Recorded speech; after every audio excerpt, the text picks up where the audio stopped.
Moi, je m'appelle Régis Desbordes, donc je suis installé depuis les années 2000, donc ça fait un peu plus de 20 ans. Donc je suis installé sur le site des Pérades, donc c'est le siège de l'exploitation où j'ai commencé.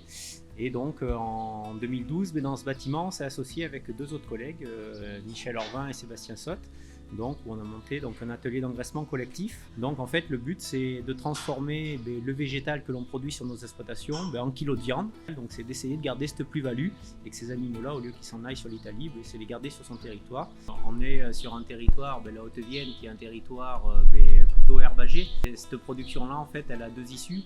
Soit un produit fini comme nous on peut faire sur notre exploitation, soit une partie de broutard où en fait les animaux jusqu'à 6, 7, 8 mois donc, sont avec leurs animaux et partent après se faire finir donc, en Italie. Aujourd'hui la globalité de ces deux exploitations en fait représente à peu près 400 hectares, donc avec 80 hectares de céréales à paille et une soixantaine d'hectares donc, de maïs fourrage, et le reste en surface en herbe pour nourrir le troupeau. Au niveau de l'alimentation, on travaillait jusqu'ici donc avec une mélangeuse. Au niveau des vaches, je m'étais posé la question en fait de pouvoir comment repousser aux animaux, parce que c'est vrai que les vaches poussaient les volumes et donc c'était assez pénible. Donc était venue la réflexion, j'avais vu le petit Juno qui existait. Et puis est venu un jour, on a rencontré le commercial de chez Lévy, donc Vincent Lement, et qui nous dit pourquoi pas la robotisation chez vous. Alors au premier abord, c'est vrai qu'on l'a regardé, on lui a dit, alors on ne connaissait pas trop en plus la robotisation, parce que c'est vrai que la réflexion, on a commencé à l'avoir en 2015, donc du coup c'était les tout débuts. On connaissait bien sûr les robots de traite, mais les robots d'alimentation pas trop. Mais bon, comme on n'est pas fermé à grand chose sur l'exploitation, donc on se dit pourquoi pas. Donc la discussion s'est enclenchée et puis on a commencé à se rencontrer sur le site pour voir un petit peu la faisabilité du projet. Nous on s'est dit si on veut robotiser le site, c'est tout le site ou rien. C'est vrai que les choses n'étaient pas simples puisque sur le site, entre ce bâtiment là et le bâtiment du bas, il y a 14 mètres de dénivelé. Ça compliquait les choses. En plus on a 5 bâtiments à alimenter, donc avec actuellement 8 routes. Donc c'est vrai que on s'est creusé la tête pas mal de temps. On a été voir aussi des installations, donc c'est très porteur de pouvoir aller voir aussi l'expérience de personnes qui les ont déjà installées. Et on s'est lancé dans l'aventure et puis en 2017, on a fait le pas de décider d'installer et de robotiser le site. Et donc du coup le projet a été très rapide, puisque c'est vrai qu'on a commencé les travaux au mois de juin 2017. Avec une mise en application et le premier Vector qui a dû distribuer donc le 22 ou 23 décembre, juste avant les fêtes de Noël. On a un petit peu plus de 2 ans de recul. Le robot Vector par rapport à la mélangeuse, étant donné qu'il lit les seuils, donc on met les seuils vraiment au minimum. Donc ça veut dire que les animaux ont une alimentation qui est toujours fraîche, puisque nous actuellement on distribue 50 kg par auge, donc sur une auge de 6 mètres de long pour 8 animaux, donc avec un seuil qui est vraiment très bas où il va distribuer 2 fois par jour. Et donc c'est vrai que les animaux ont une alimentation qui est toujours appétante. Là on a pu le voir, ils distribuent, mais c'est pas pour autant qu'ils se lèvent, qu'ils viennent manger. Et l'hiver, du coup, c'est vrai qu'avec le troupeau allaitant, ça permet d'avoir aussi donc, par contre, des volumes beaucoup plus conséquents.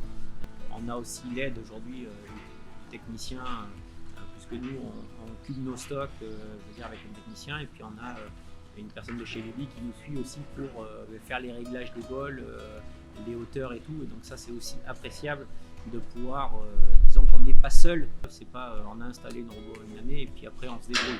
Un confort de travail, de savoir que les animaux auront toujours à manger. Alors on a investi aussi sur une presse à balles cubique où on fait hacher aussi donc, le produit pour faciliter la distribution.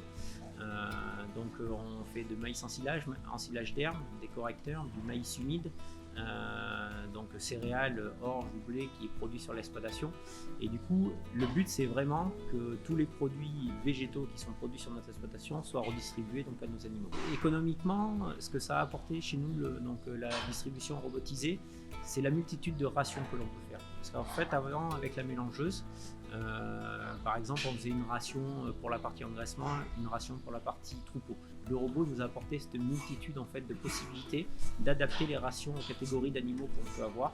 On a une ration femelle d'élevage, on a une ration femelle croissance, on a des rations femelles engraissement, on a une ration vache en gestation, on a une ration de vache qui est en lactation.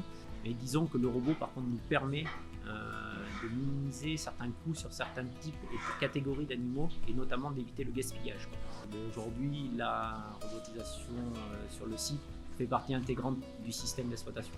Avant, on savait qu'il fallait là tous les matins on passait 2 heures à faire tourner un tracteur avec une mélangeuse, un télescopique à la garnir pour faire la distribution. Du coup, avec la cuisine, l'on garnit tous les 3-4 jours, ça permet de beaucoup mieux planifier en fait quand des collègues ont besoin du télescopique et pas forcément besoin d'être revenus donc tous les jours pour garnir la mélangeuse. Ça évite aussi aujourd'hui de faire tourner des tracteurs et de brûler du gasoil devant tous les matins pour faire du mélange. Et aujourd'hui, on estime, notamment en période hivernale, à un gain de temps d'une 20aine d'heures par semaine.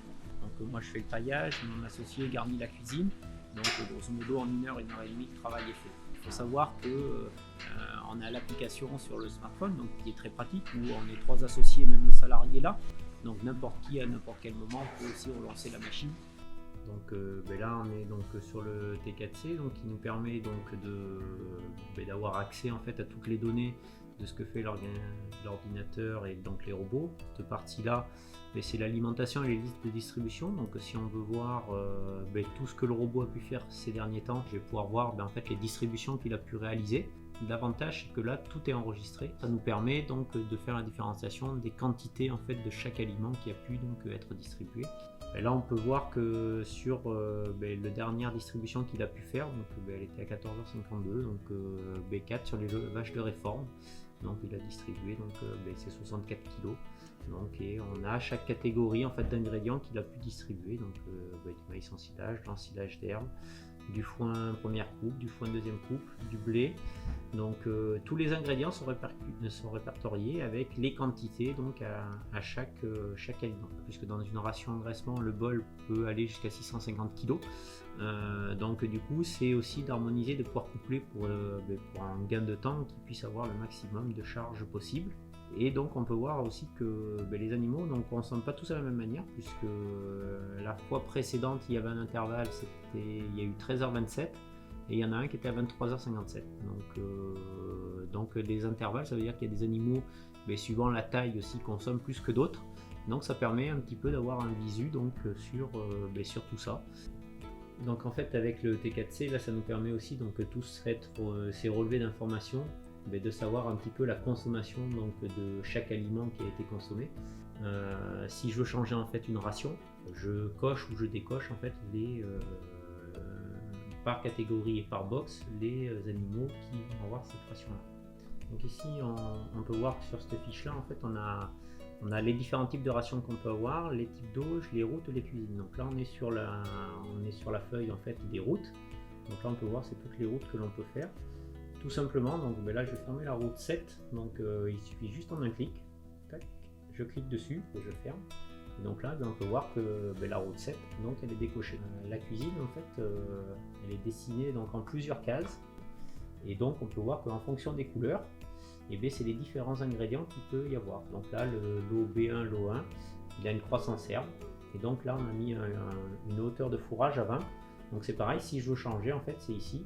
Mais que je change les ingrédients, donc je peux mettre 50, je peux mettre 30, je peux mettre ce que je veux en fait. Ça nous permet un peu, c'est la tour de contrôle, c'est d'ici que l'on peut voir en fait tout ce qu'il fait en fait au quotidien.